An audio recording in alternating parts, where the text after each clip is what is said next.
These are our Cedar Plank Salmon Filets cooked on our Weber 22-inch kettle grill. This is how I cook.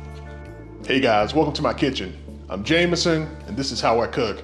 So I'm doing weeknight dinner and I'm gonna make Cedar Plank Salmon on my Weber kettle grill. So up next, if you've ever been wondering how to do it, I'm gonna show you how to make Cedar Plank Salmon. Hey guys, do me a favor, hit that subscription button, turn on those notifications, and leave me a comment. Do you guys like cooking fish on the grill? Are you guys brave enough to cook fish on the grill? And tell me, do you really like Cedar Plank salmon? Most people do. I know I love it. So we've got 2 portions of salmon. These are 2 salmon fillets. And all I did was bought a whole plank of salmon from Costco, paid an arm and a leg for it, but we want to try to eat a little healthier, so I'm gonna cook fish tonight. And all I'm gonna do is start with my good old friend, Mr. Accent. I can hear you guys now. That's chemicals. Well, I'm gonna sprinkle it all over my fish because these chemicals are delicious. And I'm not gonna put down very much, right? This is fish, so it doesn't take a whole lot to get fish seasoned. Just put down a little bit of this. And with all your seasoning, whatever you do to one side, you do it to the other. I've got some good seasons, Zesty Italian seasoning. This is what I like to use. This is the dry mix, and you mix this up to make Italian dressing at home. But in the meantime, I'm going to use it also as a seasoning for my fish. There's no rule here, right? This is all about understanding how much salt is in things. This has some salt in it, so I don't want to go too heavy with it because I've got one more seasoning blend I'm going to use. But look at that fish, man. It's already coming together looking really pretty because it's got these aromatics inside of this Italian seasoning mix. You can see that I started off with these really dry fillets. I don't have them swimming around in water. They already came out the water. They don't need to be put back in water. I did wash them, but you don't want your fish swimming twice, right? The last thing we want to do here is we're going to put down some Weber's Kickin' Chicken. This is a very multifaceted seasoning blend. Don't let the label on the blend, convince you that you can't use it on other things. Just because it's marketed for chicken, that doesn't mean I can't use it on fish. And I like the flavor of this, so I'm gonna use it on my fish. And once again, I know this has some salt, but look at all these herbs that's in this blend. And that's what I want on this fish. It's gonna make a really pretty piece of Cedar Plank salmon. I kind of pat it in.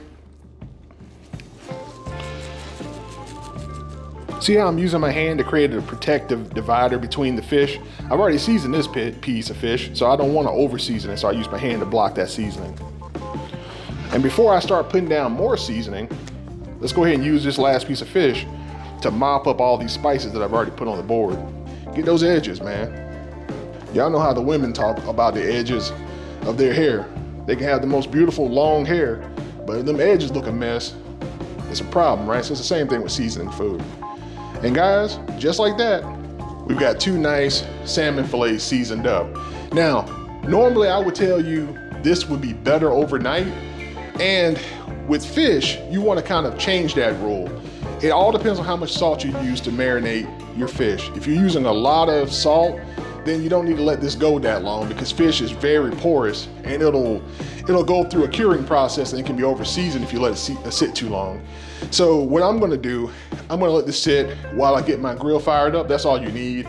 So at most, maybe an hour or 2, given how much seasoning I put on here. This is how I cook. Hey guys, I need your email address. My email address is right here, chefjamesonsmallwood@gmail.com.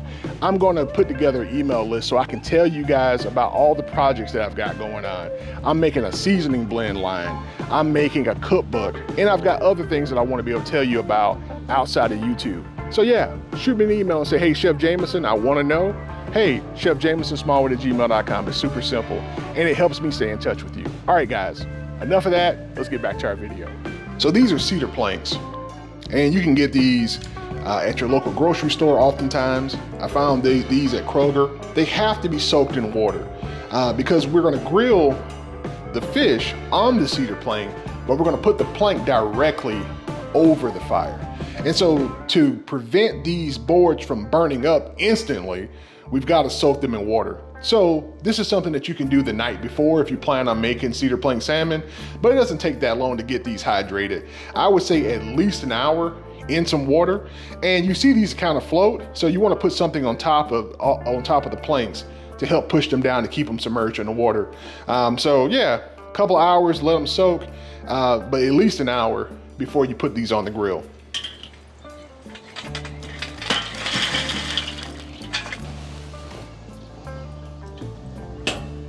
And we just want to make sure we position our planks directly over the charcoal. And because this plank is wet, our charcoal is just going to cause these cedar planks to smolder. But guys, that's all there is to it. I've got my vents at the bottom closed. I am going to open them a little bit so I can get some airflow through that charcoal, and I'm going to put my dome on top.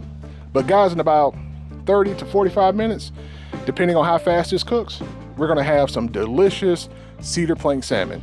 This is how I cook. So guys, let's talk about cedar plank salmon. How does this technique help us?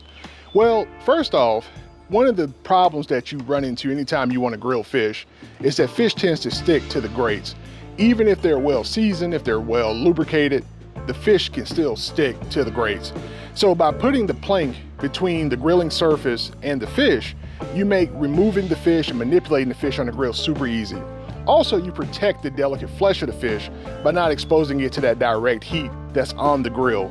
And in doing so, you protect your fish and give yourself a much easier time grilling a piece of fish. You can use cedar planks to grill any type of fish, but I find in my experience that it is best with salmon. But experiment, try it with whitefish, try it with cod, try it with tilapia, try it with grouper, try it with any type of fish you have access to in your market. But guys, that's all there is to it. This is really an indirect grilling technique, even though we're using a direct fire setup by having the coals directly underneath the cedar planks.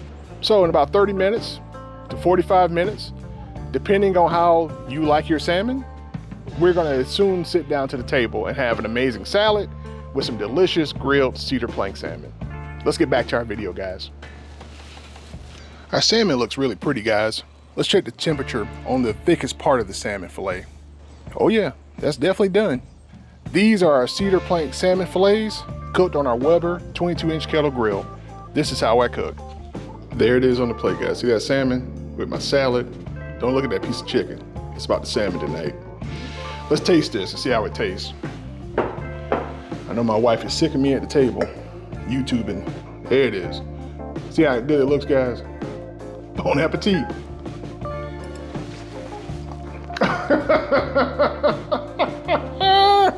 First thing you get is smoke.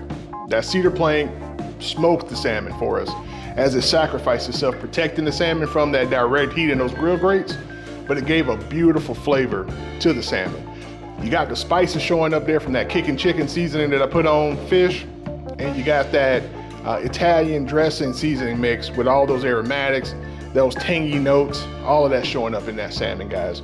It's the perfect piece of fish. Nice thing about salmon, it could take a bit of overcooking, and this is delicious. This is delicious. Guys, I hope you try it at home. I hope you try it at home.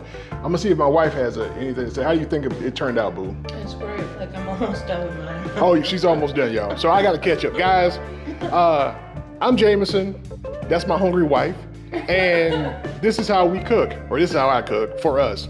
And so, guys, do me a favor. Hit that subscription button, turn on those notifications, and shoot me an email, chefjamesonsmallwood@gmail.com, so I can get you guys on the emailing list. Until then, guys, I gotta get back to my salmon. Peace. Man, it's almost a shame to eat without everybody being a part of this. But like, I literally am almost done though. Yeah, bye guys.